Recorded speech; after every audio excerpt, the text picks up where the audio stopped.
You, John Fitzgerald Kennedy, do solemnly swear I, John Fitzgerald Kennedy, do solemnly swear that you will faithfully execute the office of President of the United States that I will faithfully execute the office of President of the United States and will, to the best of your ability, and will, to the best of my ability, preserve, protect, and defend the Constitution of the United States. preserve, protect, and defend the Constitution of the United States. So help you God. So help me God.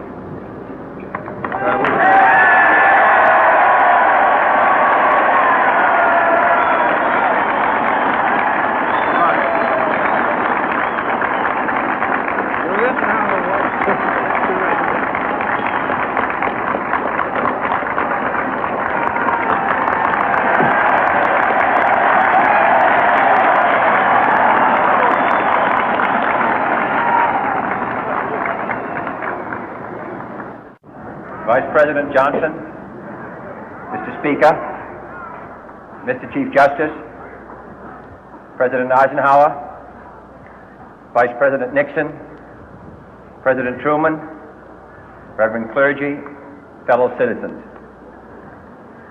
We observe today not a victory of party, but a celebration of freedom, symbolizing an end as well as a beginning, signifying renewal as well as change. For I have sworn before you and Almighty God the same solemn oath our forebears prescribed nearly a century and 3/4 ago. The world is very different now, for man holds in his mortal hands the power to abolish all forms of human poverty and all forms of human life. And yet the same revolutionary beliefs for which our forebears fought are still at issue around the globe. The belief that the rights of man come not from the generosity of the state, but from the hand of God.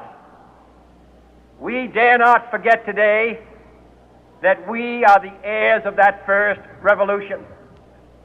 Let the word go forth from this time and place to friend and foe alike that the torch has been passed to a new generation of Americans born in this century, tempered by war, disciplined by a hard and bitter peace, proud of our ancient heritage, and unwilling to witness or permit the slow undoing of those human rights to which this nation has always been committed and to which we are committed today at home and around the world.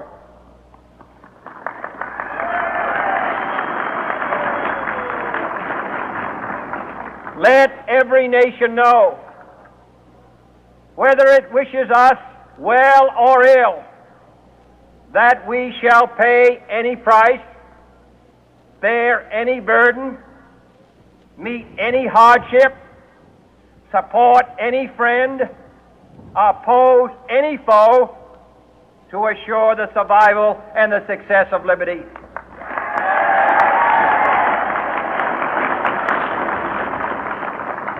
This much we pledge and more. To those old allies whose cultural and spiritual origins we share, we pledge the loyalty of faithful friends. United, there is little we cannot do in a host of cooperative ventures. Divided, there is little we can do, for we dare not meet a powerful challenge at odds and split asunder.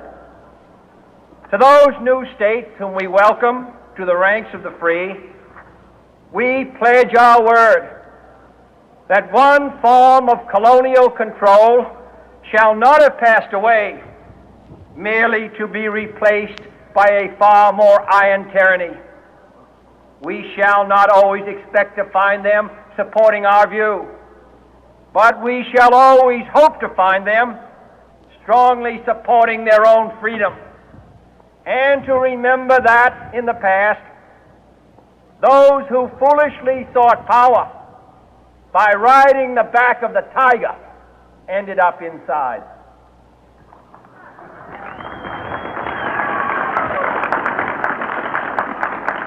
To those people in the huts and villages of half the globe struggling to break the bonds of mass misery, we pledge our best efforts to help them help themselves for whatever period is required, not because the communists may be doing it, not because we seek their votes, but because it is right.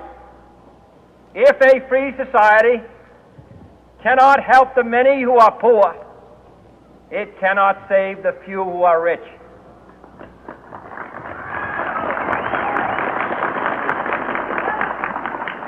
To our sister republics south of our border, we offer a special pledge to convert our good words into good deeds, in a new alliance for progress, to assist free men and free governments in casting off the chains of poverty. But this peaceful revolution of hope cannot become the prey of hostile powers. Let all our neighbors know that we shall join with them to oppose aggression or subversion anywhere in the Americas. And let every other power know that this hemisphere intends to remain the master of its own house.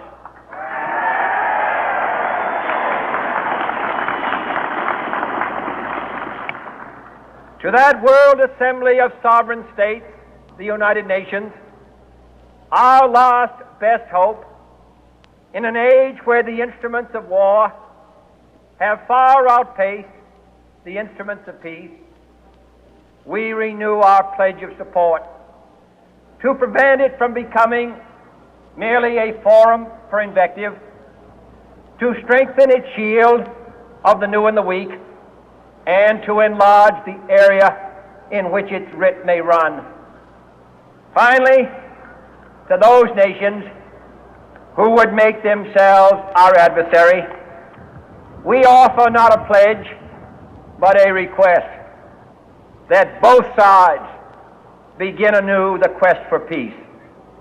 Before the dark powers of destruction, unleashed by science, engulf all humanity in planned or accidental self-destruction. We dare not tempt them with weakness, for only when our arms are sufficient beyond doubt can we be certain beyond doubt that they will never be employed. But neither can two great and powerful groups of nations take comfort from our present course, both sides overburdened by the cost of modern weapons, both rightly alarmed by the steady spread of the deadly atom, yet both racing to alter that uncertain balance of terror that stays the hand of mankind's final war. So let us begin anew, remembering on both sides that civility is not a sign of weakness, and sincerity is always subject to proof. Let us never negotiate out of fear, but let us never fear to negotiate.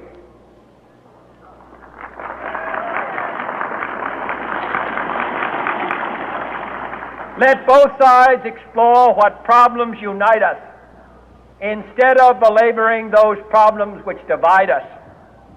Let both sides, for the first time, formulate serious and precise proposals for the inspection and control of arms, and bring the absolute power to destroy other nations under the absolute control of all nations.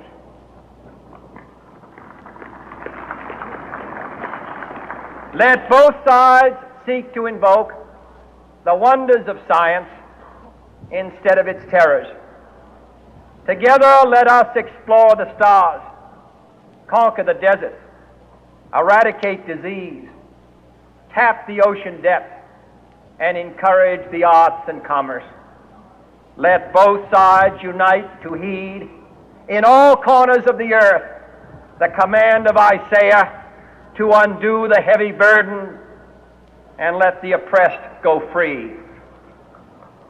And if a beachhead of cooperation may push back the jungle of suspicion, let both sides join in creating a new endeavor, not a new balance of power, but a new world of law, where the strong are just and the weak secure and the peace preserved. All this will not be finished in the first 100 days, nor will it be finished in the first 1,000 days, nor in the life of this administration, nor even perhaps in our lifetime on this planet. But let us begin.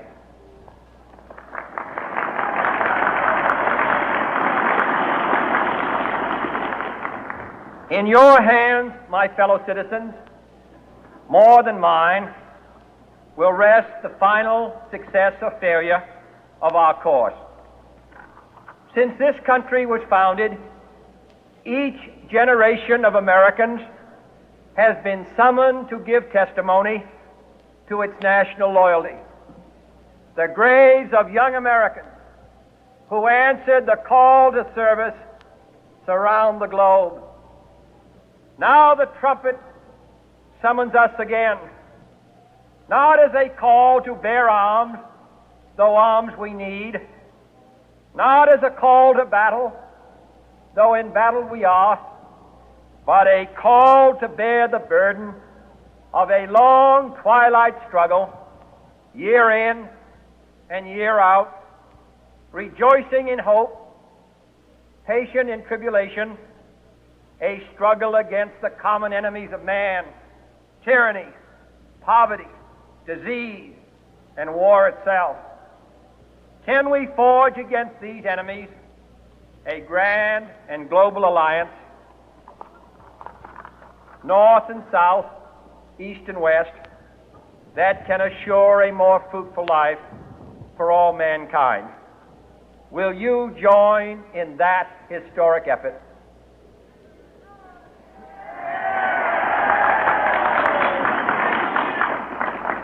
In the long history of the world, only a few generations have been granted the role of defending freedom in its hour of maximum danger. I do not shrink from this responsibility. I welcome it.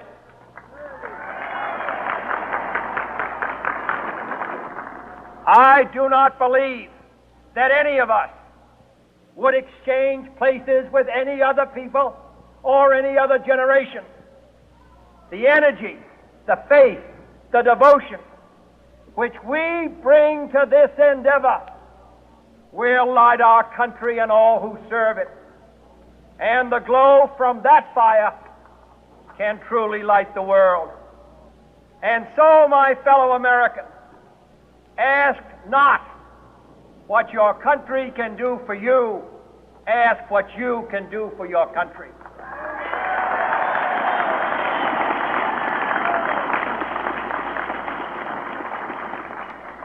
My fellow citizens of the world, ask not what America will do for you, but what together we can do for the freedom of man.